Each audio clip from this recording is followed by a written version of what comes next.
everyone, Sophia here at EA in San Diego, where we're checking out Spore Hero. I'm joined by Matthew Cote, producer on the game. Hey Matt, thanks for joining us. It's a great pleasure to have you here.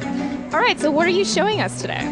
Actually, today we're showing you for the very first time what we call Creature Beach, which is a level that's very later in the game, and it's one of my personal favorites, just because it's so very crazy with all the tentacles and the really huge creatures everywhere.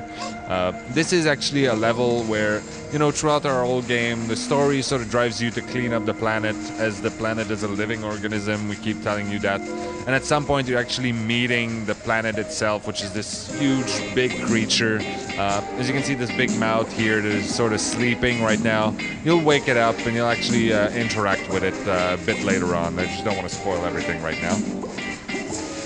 So what we have here is, as I said, the very later stages of the game.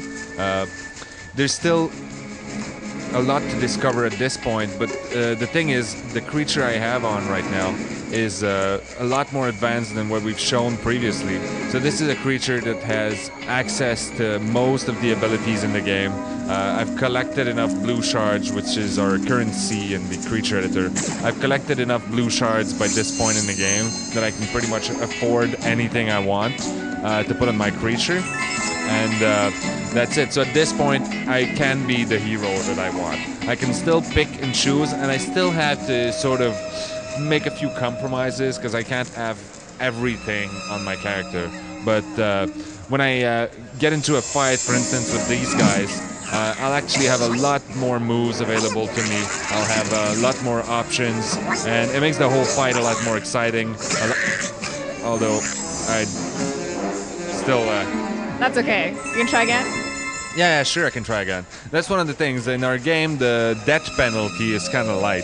As in, you just respawn to the nearest nest, which in this case was actually just 5 feet away. So I can kick him again, get into combat, and actually pay a little bit more attention, although this guy is kind of tough, so...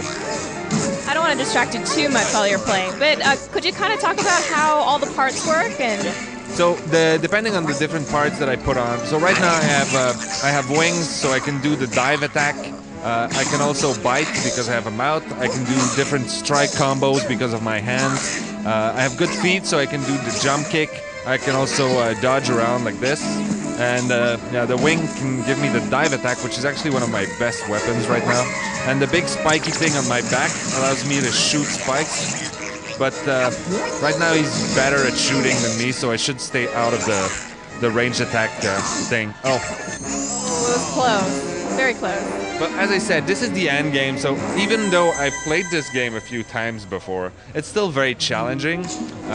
We wanted to make sure that throughout the game you'll still have to pay attention. The combat is still a challenge. It's about half and half skill-based and, you know, twitch and...